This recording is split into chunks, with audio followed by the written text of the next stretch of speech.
Hello, everyone. Good News Tuesday. It's very hard to find some good news, but it's out there. We can make our own good news too if we try hard enough. When you get up in the morning, after you do what you need to do to get your day started, say something nice to somebody. It's really a change. Because I remember when people used to speak. I mean, they still do. I'm not saying that they don't, but I noticed that it's it's just not like it used to be, which is fine because everything changes. But I just wanted to bring up a few good things that I looked up the Good News Network, and let's see, the latest articles is China is once again sending pandas to the U.S., delighting the San Diego and DC zoos. Wow. You're going to have you some pandas. They are some very, very fluffy, you know, just want to hug them creatures. And let me see. Overlooked drug proven to be superior treatment for Crohn Crohn disease is helping patients avoid surgery. That's always good. If you don't have to get surgery, I do not recommend it. I know someone that had back surgery, and she is in more pain than she was. All kind of stuff is just going wrong. Yes. She said 7 hours of surgery. Oh my God, that's a long time. What are you doing? um, Hug therapy helps premature babies develop as volunteers sit in for moms who can't be there. We always knew that it's good to hug babies. That's why I don't understand why when I see babies not wrapped tight, it just I don't understand it. You know, uh, I've always done that, even when I had one child, my first child. I mean, um, my mother, told me, you get a blanket and you wrap them up real tight where they can't even move. They look like a, what you call it, what's that thing the caterpillars are in? But that's keeps them um, feeling secure. Uh, okay, a rare proof copy of Harry Potter book bought for 13 cents could fetch $15,000 at an auction. Wow. Yeah, they said that woman that wrote Harry Potter, she got rich. Yes, she did. And the intrusive spacecraft lands on the moon in nail-biting descent of Odysseus, a first for U.S. company 50 years after Apollo. So we had a moon landing not too long ago. Yeah. I remember when they went. Planes from Tennessee A14. I remember when they went to the moon. Um,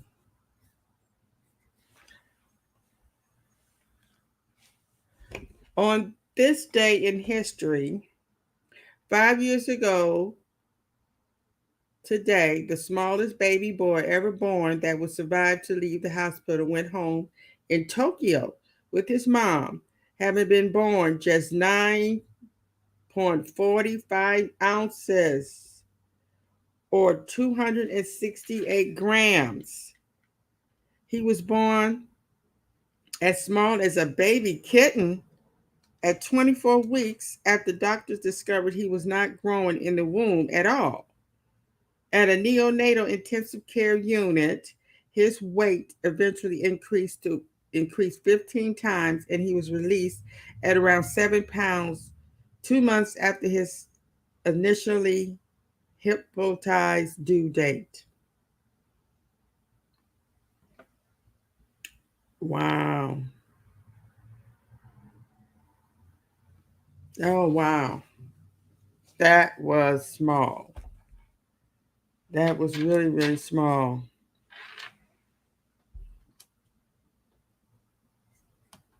Uh,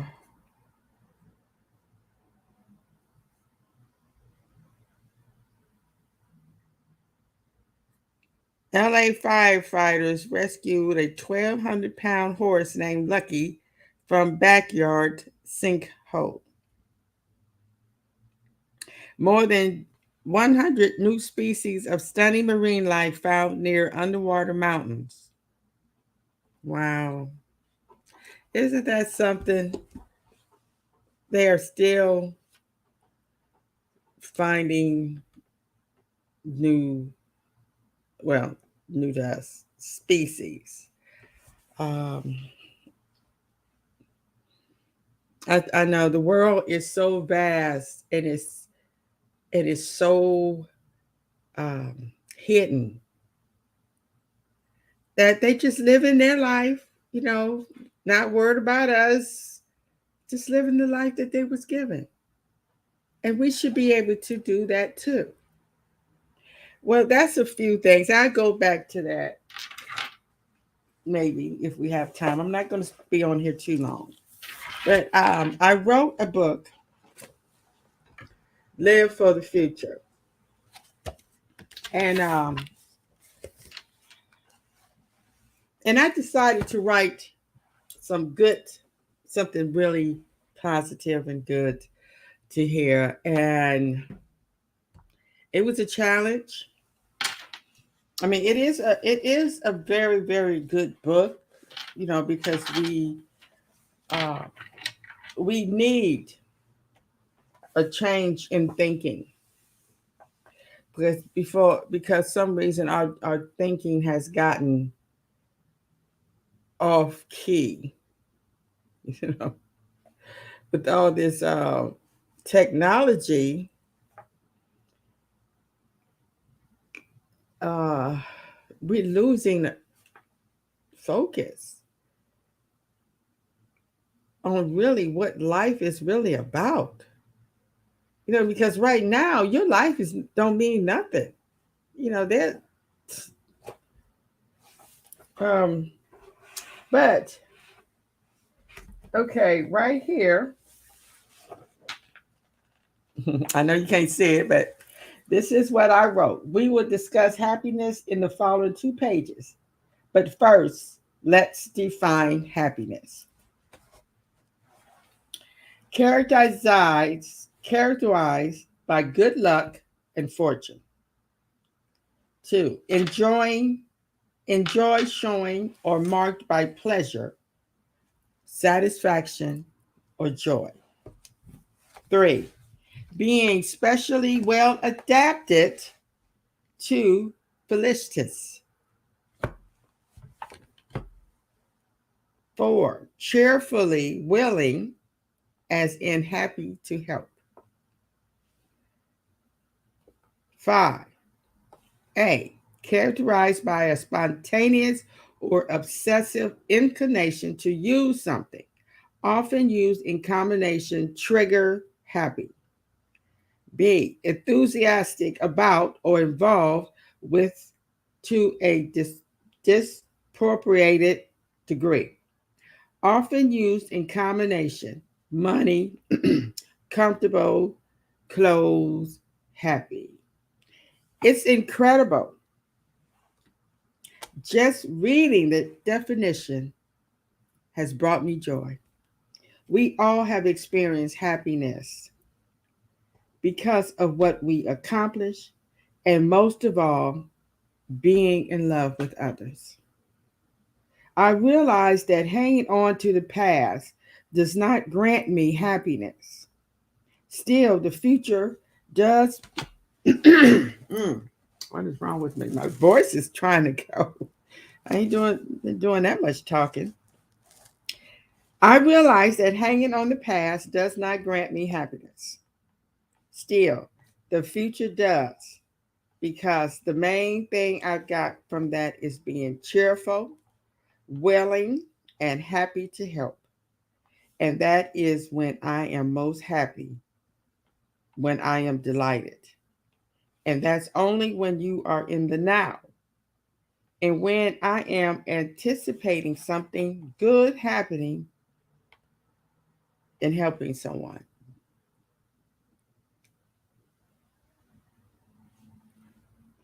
These hands are made for helping, not just yourself, but others. And we get most of our feelings from using our five senses: touching, seeing, hearing, tasting, and smelling. You have to focus on those five senses and what we will give you pleasure. And what will give you pleasure?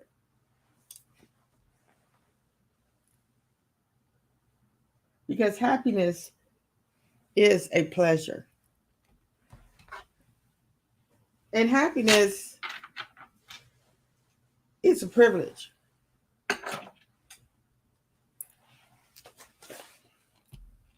We must go out the day and ensure our five senses experience joy even amid chaos. Because we are only here for a moment, and every moment must be engulfed in pleasure. Now, how do you do that amid the chaos? Well, first of all, you have to stop worrying about what other people are going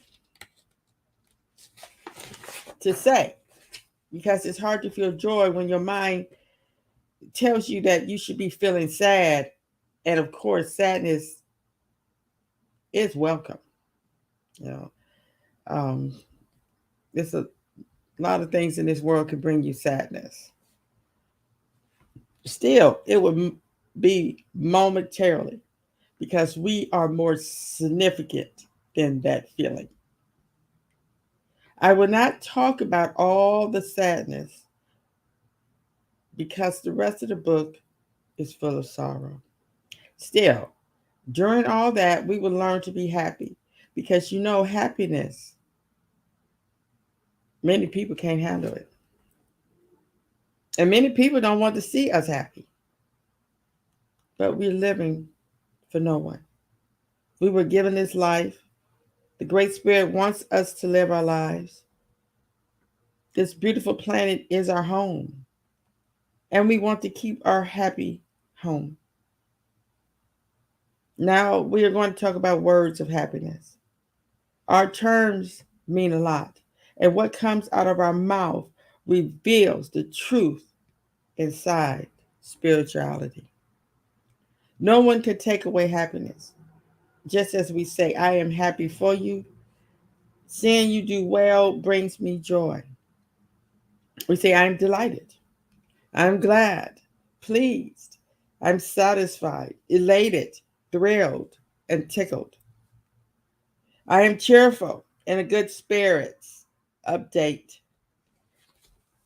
free and easy, positive, optimistic, untroubled, carefree, easygoing, joyous, jubilant, happy as a lark, rejoicing in heaven, overjoyed, exhilarated, fortunate, beneficial, auspicious, lucrative, prosperous, rewarding, flourishing, fruitful, successful, appropriate, fitting, benefiting, expedient, proper, correct, right, good, essential, revenant, applicable. We must learn how to change our way of thinking and speaking because it dramatically affects how we feel and makes others think. Yes, we need to really start using words that really express how we really feel. Because I notice, especially men, I've noticed it has a very limited vocabulary. It's when they can't really express their feelings in words, they use um, a lot of cuss words.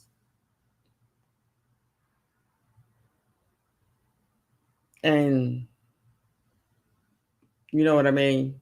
Just and it's hard to have a conversation with someone when you can't really understand really how they're feeling or what they're really trying to get you to understand. And we want to be happy, and we want others to be happy. So we are not going to say things to bring others sorrow. And we must watch what we expose our five senses to. Remember the five senses? I know sometimes we don't think about the five senses: touching, seeing, hearing, tasting, and smelling.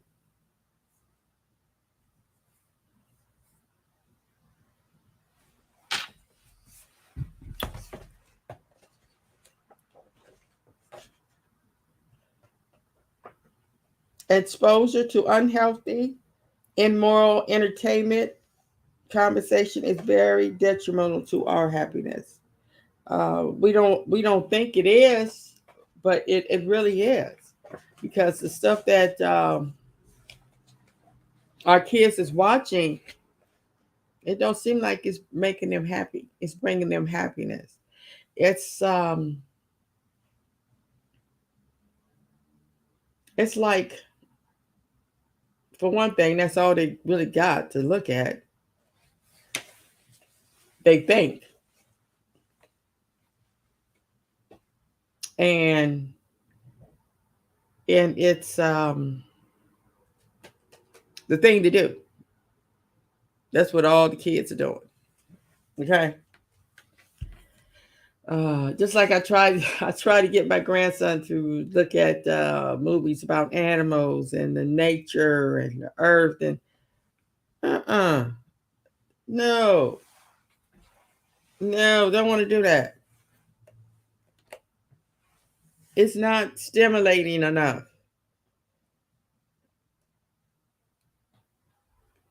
and it's a shame that these kids are not exposed to things that they probably never see in their whole life.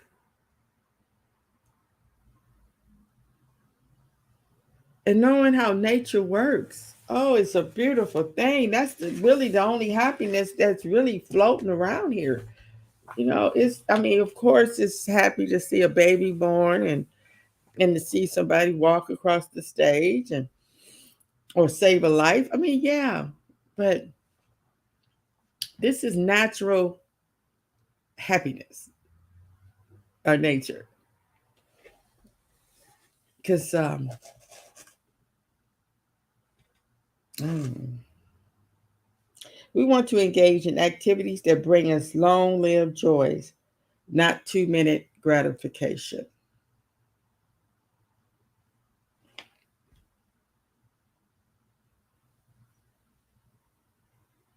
That's why I'm writing this book, so we can proceed. We can look for the future. As I brought out, we only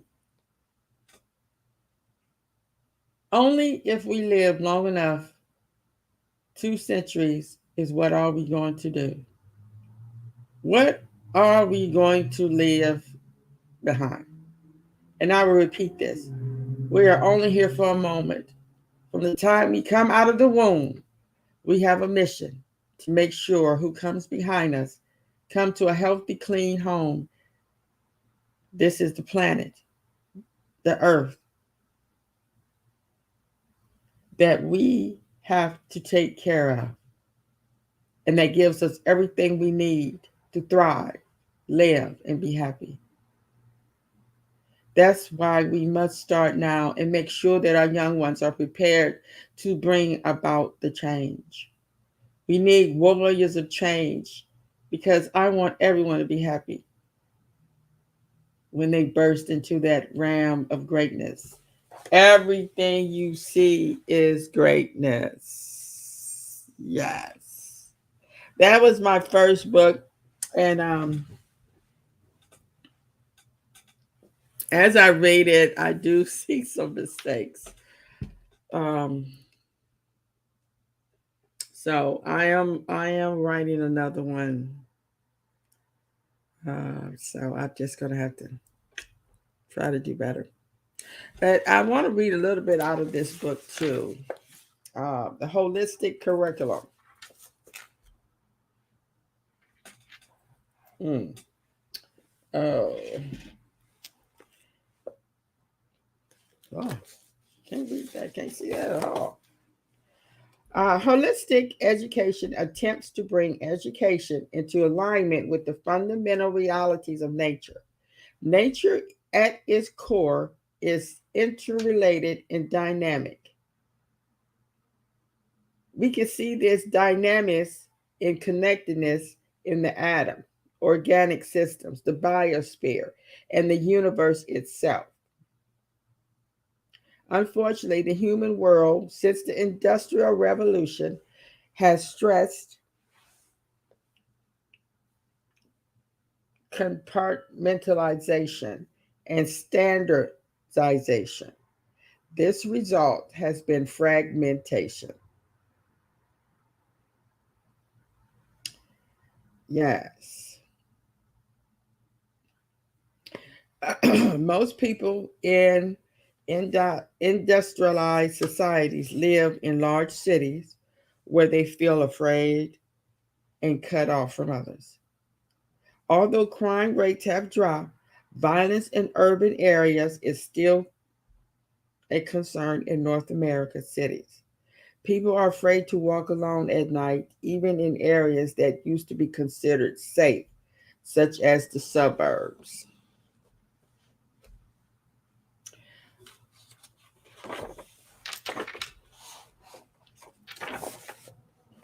It's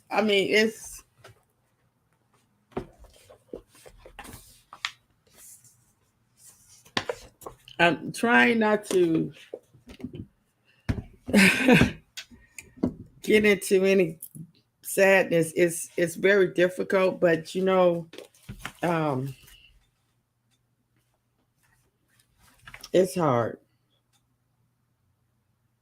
I think I'm gonna have to really do some real deep digging to be able to. But it's okay, you know. But the main thing is being happy, and you do that because if you look at it,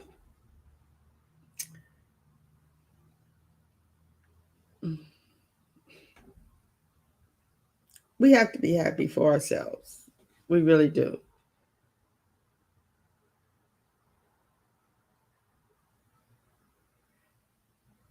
If you think about it, you will feel that uh, the world has always been this way, and I find that hard to believe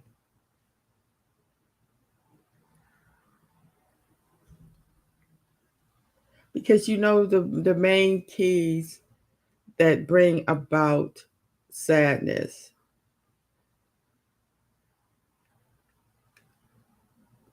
That's not um, natural is when people lack wisdom and compassion. Wisdom is seeing deeply into the nature of things and acting on understanding.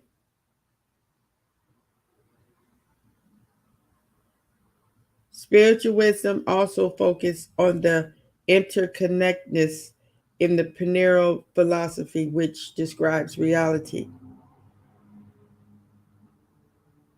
with multiplicity within a harmonious whole.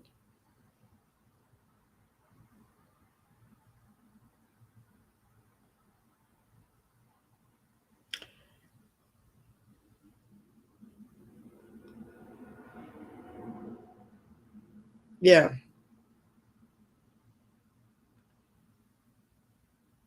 and a lot of us would be a lot happier if we was raised in a happy home.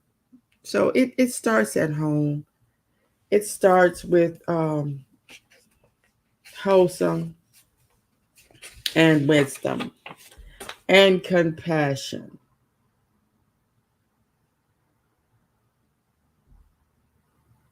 and learning how to get along with others.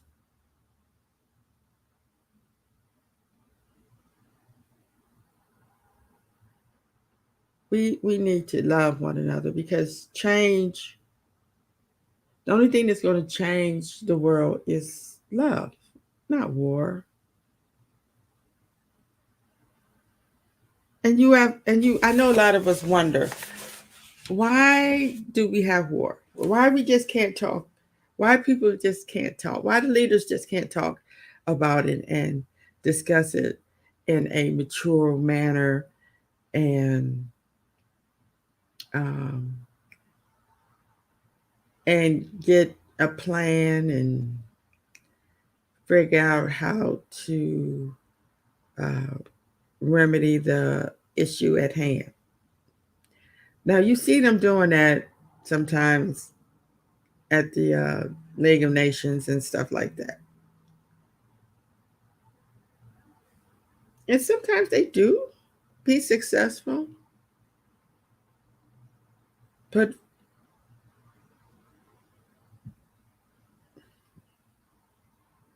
trust.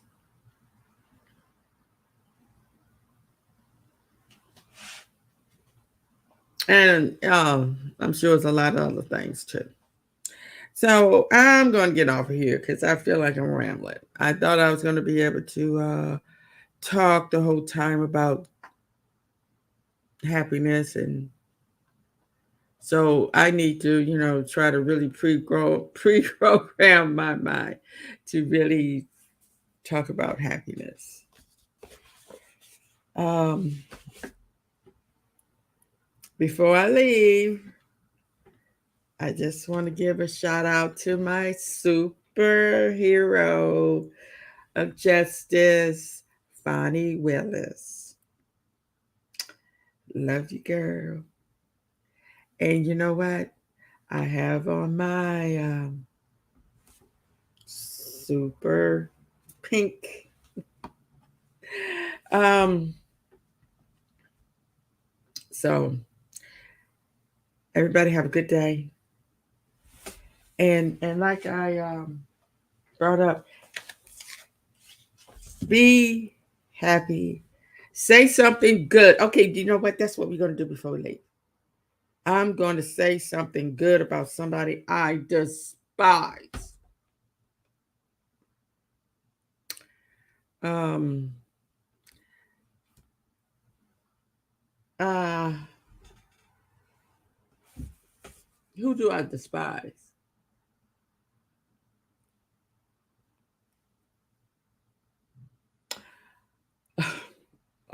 This is a hard one. Mm, mm. Okay. Um, Whoa. I despise my sister, Valerie, but I'm gonna say something nice about her. Um,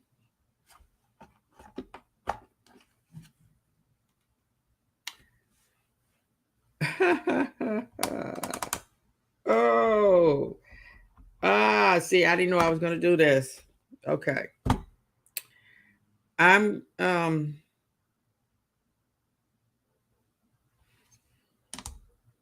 okay, I'm not gonna spend all day on here trying to think of something nice, but I just want to say that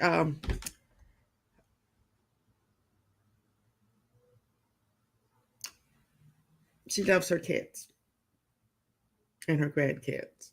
She I've heard that she does everything possible to help them. Okay. Now, I want to say something about somebody else I despise, even though I don't know them, and I'm glad I don't. Um, but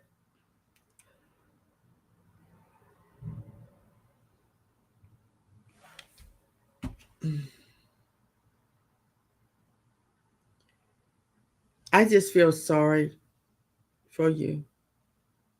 I feel sorry for you that you feel like you have to be so mean to people to stay in power. Okay. All right, y'all. I'm going to go. Y'all have a wonderful, wonderful, wonderful day. And don't forget the five senses and keep them happy.